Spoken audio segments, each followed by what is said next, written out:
1. I hired Kevin at the suggestion of his ex-wife, one of the servers I was close with. He started out great, but his behavior started to turn from laziness to outright malevolent stupidity. Kevin was one of those cooks who, instead of unwrapping a plastic-wrapped container, would just punch a hole through the top and leave it that way. You can easily get plastic in people's food, and the health department will absolutely write you up for doing this. I reminded him countless times not to do it, but every time he'd get so much as a salad, he'd act like we were in a huge rush and do it again. I'm sure he convinced himself that he'd take care of it later, but he forgot every single time, and I'd find it and have to give him the same talk. A common theme of Kevin's work ethic is that he tried to take shortcuts that he thought I wouldn't notice. He would make an absolute mess during his prep work if I wasn't monitoring him, but then I'd come in the next day and find tons of evidence of his utter laziness. Kevin would prep a lot of sauces, and most of the time they weren't even remotely close to the way they should have come out. Bechamel sauces that should have been on the thick side and were supposed to be rich and flavorful ended up as basically milk. I'd ask him, "What the fuck happened to your sauce?" And he'd always respond that he followed the exact recipe in the book. Well, here's the thing, Kevin, if you followed the exact recipe, it wouldn't look or taste like this. Anytime there was something on the prep list that was optional, if you have time, he would just cross off, then ask to leave early. On certain days, when I wasn't opening, Kevin was responsible for starting the fire in the pizza oven. This is an involved process. You stack fire logs in a Lincoln log structure and stuff the bottom with cardboard and newspaper. We always had tons of cardboard and newspaper around. If, say, you show up late and need to get it blazing faster, we keep a bottle of the super cheap vegetable oil, which you can use. Then I heard rumors about what Kevin was doing in the mornings he opened in my absence. He was taking our cleaning rags, dousing them in extra virgin olive oil, and using them to start the fire. Our kitchen rags are not super important or valuable, but our cleaning service charges us for every one that's missing and has to be replaced.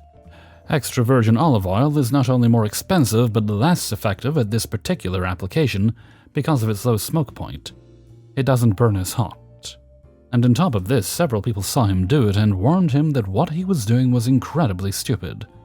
And he would say, "Don't worry about it, just don't tell Dreadway 90. When 2 different people told me about it, I went to the GM, and we had the biggest rage laugh of our lives watching camera footage of Kevin doing this. I called Kevin and told him that despite the GM and I being furious with him, that he wasn't fired, and that his pay rate wouldn't be cut. However, his hours per week would be cut from 40 to 30, so we could have on someone who, doesn't do dumb shit like that.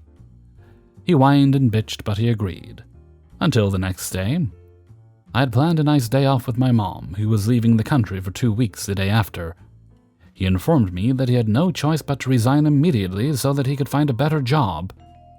I pleaded with him to just give me 1 day.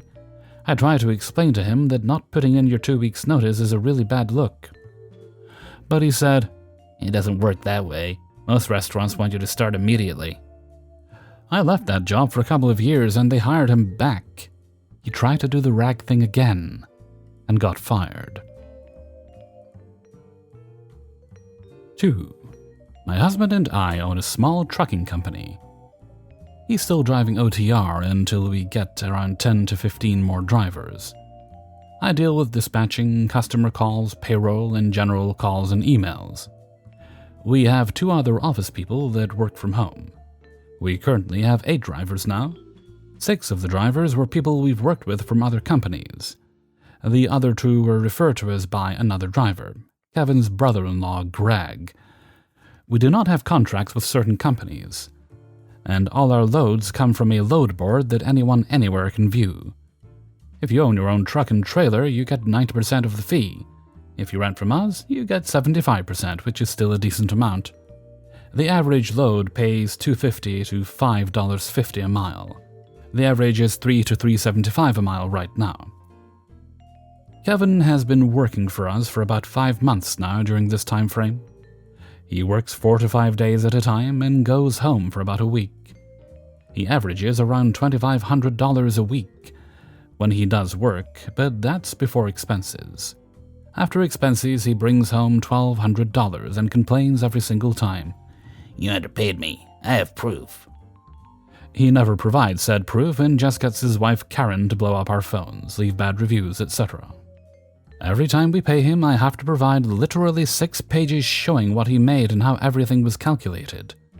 Every single time, he swears it's wrong, and why does everyone make more than him? He's the only employee who takes more time off than everyone else. He's renting a truck and trailer from us, and he refuses to travel past Virginia, Kentucky, Tennessee, North Carolina, South Carolina, and Georgia. There are more than enough loads to keep Kevin moving, but because he refuses to travel anywhere else, those are paying pretty shitty.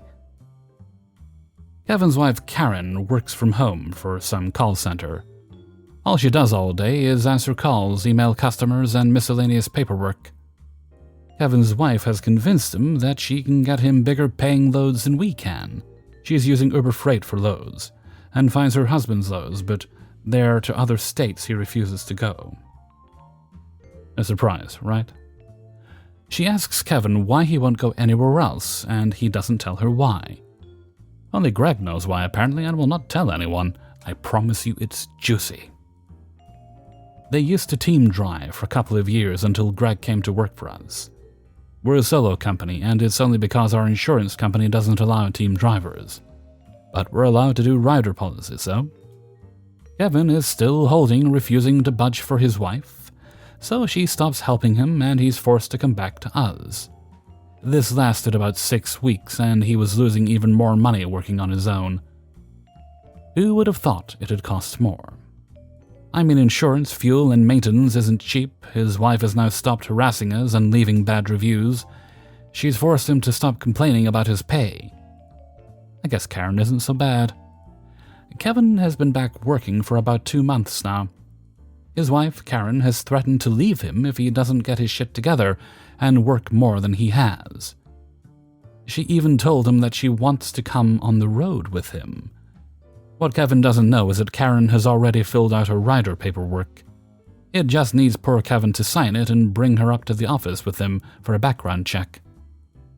4 days later, he shows up with Karen to get her on the truck with him. She's very excited to see the open road. That's at least what she said in the office.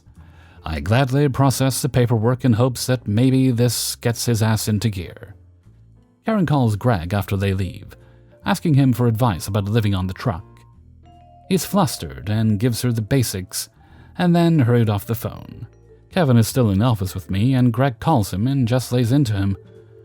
WTF do you think you're doing? If you didn't want a divorce, then expect one now, because she's gonna find out and leave your sorry ass.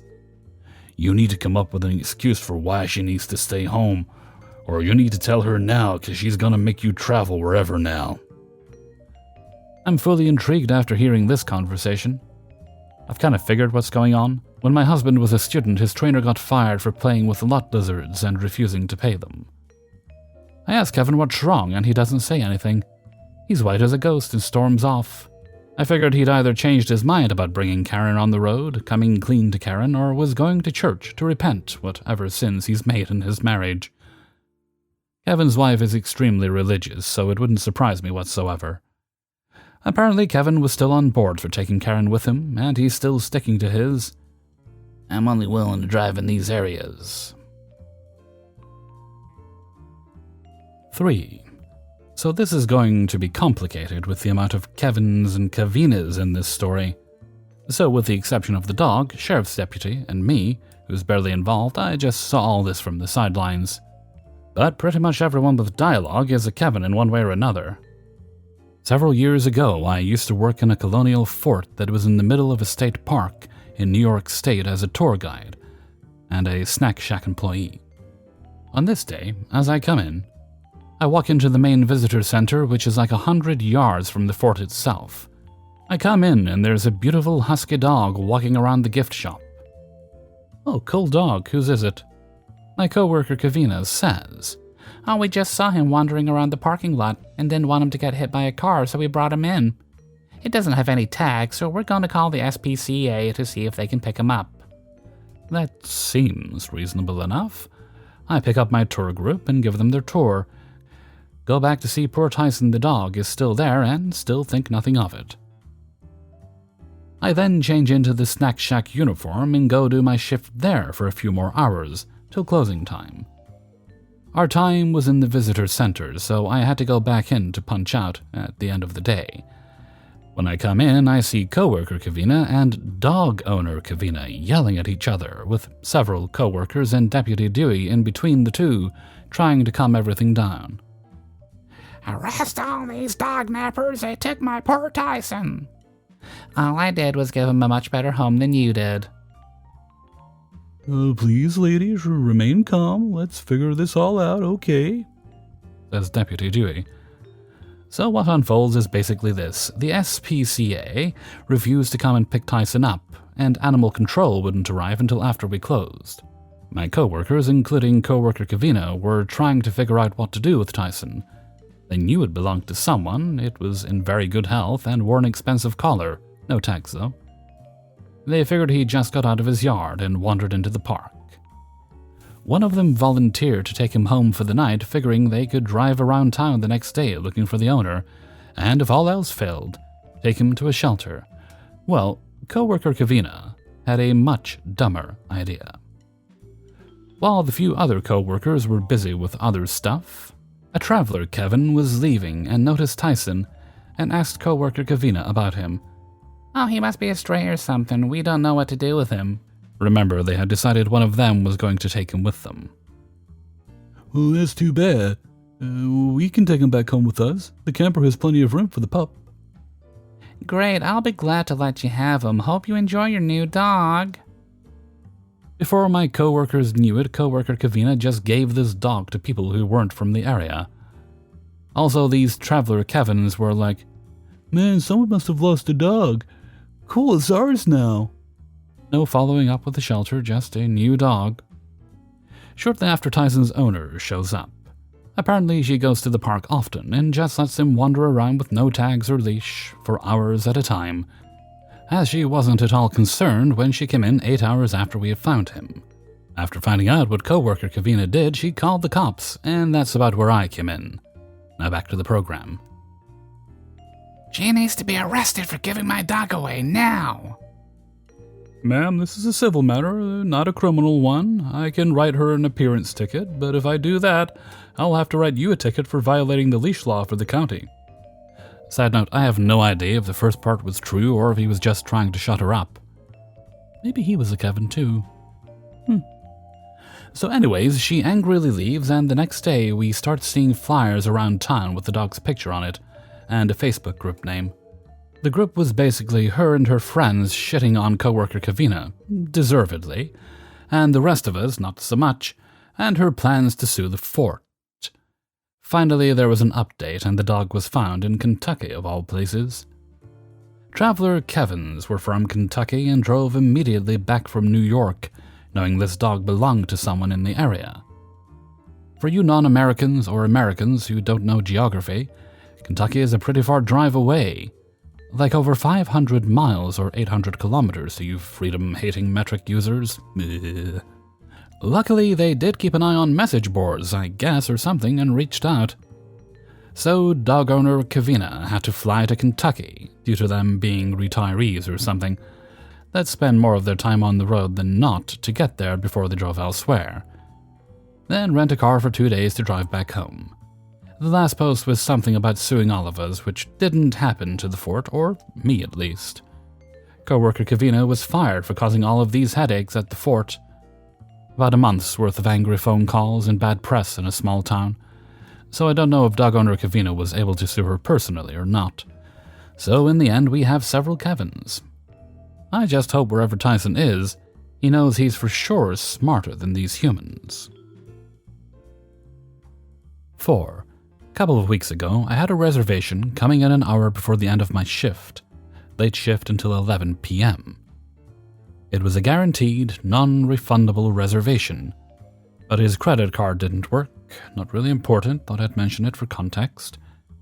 He came in 45 minutes later, filled out the paperwork, and paid in cash, including city tax.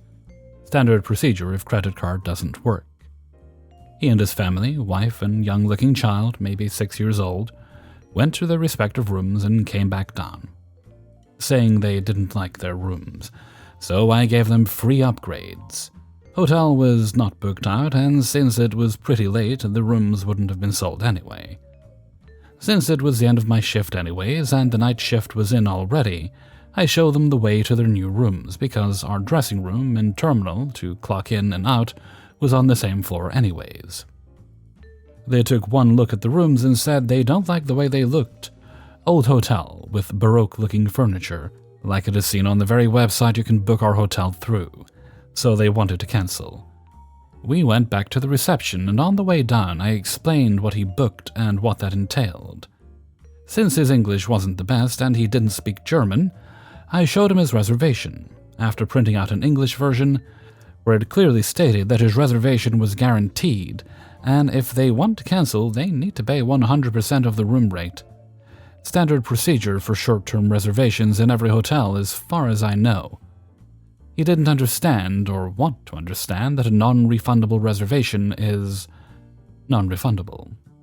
So he called a friend of his to translate. I said the exact same thing to him, and the guest was pretty pissed at this point, demanded his money back. Since I was in overtime at this point, I thought, okay, F this, and gave him his city tax back. He was not happy with this and called the customer support of the website he booked through, telling them the rooms were filthy and the hotel stank, wanting a full refund.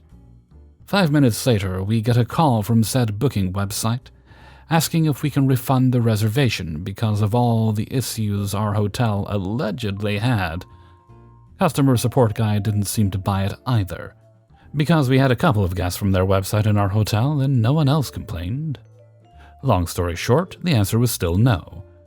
After that didn't work, the guest demanded the bill, saying they will look for another hotel in the city and he will be back tomorrow.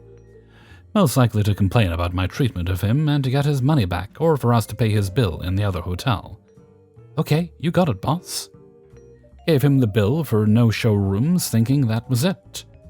Guest went outside and I finally got the change. When I came down again, the same guest was in the hotel again, or still, wanting to know my last name. We got 2 tags in our uniform and he just spent an hour arguing with me. So I told this gentleman my name and wished him a pleasant night and good luck with finding another hotel. That was not malicious, but an honest goodbye and good luck, since almost all hotels in our city are understaffed due to COVID. So there were like 3 options, with no shows I could think of. I went home, an hour late, but at least I could relax now, and thought that was the end of it. Sweet karma part. You almost made it. 2 hours later I was playing Elden Ring because I got a horrible sleep schedule. I got a call from our night shift. The guests are back. His wife and child came to the reception. Maybe he was too embarrassed. Don't know, don't care. Asking if they can still have their rooms, the upgraded ones, since the other hotels were booked out. We had a quick laugh in the back office and told her to tell the guests that these rooms were already booked and they could only have their original rooms since they were marked as dirty in our system and we couldn't sell them anymore anyway. They paid the city tax, again, and went to their respective rooms. The next morning they left in a quiet hurry for some reason, and we never heard from them again. Until now. Moral of the story. Take a look at what you're reserving, and if you're not sure about the hotel, don't book the non-refundable reservation last minute. Just drive to the hotel and ask if they still have rooms for the night. Most staff members will gladly show you some rooms to choose from, and you are not on the hook for a non-refundable room. Or if you stay for only one night, just swallow your pride and take the free upgrades. 5. Background. We were starting a project installing servers into secured offices in town and across much of our country. The way the job worked was that we would show up in the morning, install the servers in the server room, and perform tasks that don't affect the operations. This includes data transfer from the old server to the new server and then leave. Then we show up just before the office is closed to make sure the data transfers successfully, and then perform the tasks that would affect the operations of the office after the workers left for home. That included removing the old server.